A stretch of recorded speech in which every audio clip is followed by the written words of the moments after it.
Essa é a realidade do nintendista no Brasil, pelo menos a minha opinião. E se alguma das coisas que eu falar doer, é porque é verdade. Fala galera, beleza? Eu sou o Depois e eu tenho o pensamento do seguinte: existem pra mim 3 tipos de nintendistas hoje no Brasil. Pode ser que exista muito mais tipos, mas por hora eu tô pensando em 3. E pra começar, a primeira pessoa que eu penso como nintendista do Brasil é aquele cara que ele trabalha, tem um emprego bom, ganha bem, tem a sua casa ali própria ou paga aluguel, entretanto ele consegue pagar todas as suas contas do mês e ainda sobra um dinheiro para ele. Pode ser aquele cara que abriu uma empresa também, tem ali o dinheiro sobrando por mês para entretenimento.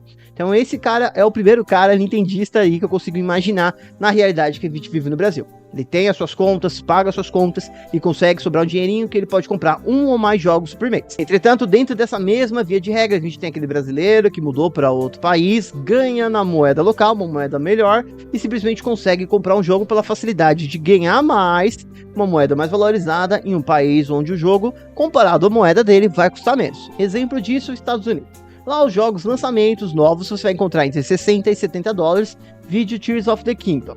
Só que você também vai achar jogos em promoção e jogos usados muito mais em conta. Então pensa aí, um cara que ganha em dólar, por exemplo, quantos dias ele leva para comprar um jogo de, sei lá, 60 dólares? Um dia de trabalho ou alguns poucos dias para comprar. Agora 20 aqui no Brasil para comprar um jogo de 300 reais ou de repente numa promoção de 200 e poucos reais, quantos dias você levaria para ganhar esse dinheiro? Já o segundo nintendista vive uma realidade um pouquinho diferente. É aquele cara que mora ainda com os pais, não tem nenhuma conta para pagar, os pais pagam tudo e tudo que ganha, seja com o trabalho dele ou com alguma maneira, vendendo alguma coisa, fazendo alguma coisa, ele gasta com o que ele quiser. Eu tô falando isso porque eu já morei com meus pais por muito tempo, assim como provavelmente vocês também já moraram com seus pais. Em algum momento na vida, não vou generalizar, porque isso não aconteceu com todo mundo, vocês deviam ter ali seu dinheiro para gastar com o que vocês quisessem.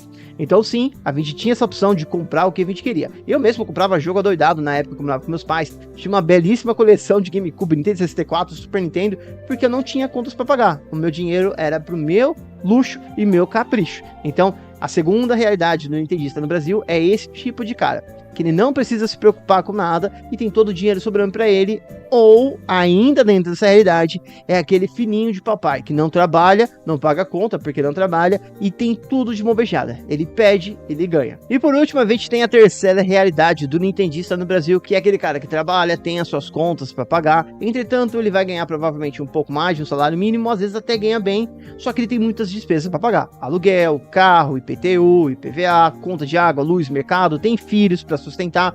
Então assim, não sobra muito dinheiro para ele no fim do mês, principalmente para luxo ou para lazer. Então ele tem que ter aquela reserva de emergência quando sobra, ou tem sempre que se preocupar se acontecer alguma coisa. E é a realidade de praticamente quase todo mundo aqui hoje no Brasil. Você tem sim que tomar cuidado porque a gente tem muita despesa. Hoje eu vivo nessa realidade, naquela que eu tenho que tomar cuidado para que o dinheiro sobre para me poder pagar as contas. Tem mês que é um pouquinho melhor e tem aquele mês que a gente termina ali no sufoco, mas conseguindo pagar as contas. Esse mesmo cara que tem essa dificuldade para guardar ali um dinheiro no final do mês para pagar 300 reais um jogo, um pouquinho menos ou um pouquinho mais, esse mesmo cara é o cara que desbloqueia o Nintendo Switch. Ou seja, ele junta o dinheiro por um tempo, ou aproveita o 13º dele, ou faz uma dívida a mais no cartão de crédito para poder comprar o Nintendo Switch, seja para o filho ou para ele mesmo, para poder se divertir. E a opção que ele tem é partir para o desbloqueio para poder ter acesso aos jogos. Afinal, a gente sabe que jogo de Nintendo é caro e é difícil você conseguir manter isso no Brasil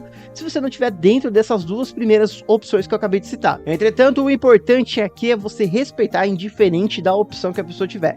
Seja ela comprando jogos originais, tendo seu Switch bloqueado, ou seja ela comprando um Switch desbloqueado para ter acesso aos jogos de alguma outra maneira que não seja pagando por eles, se é que você me entende. E se por um acaso você discordar dessas 3 opções que eu dei aqui de nintendista no Brasil, por favor, sem alarde, sem falar besteira, deixa aqui embaixo nos comentários a sua opinião e me fala aí qual é a realidade do nintendista hoje no Brasil, diferente do que eu citei aqui.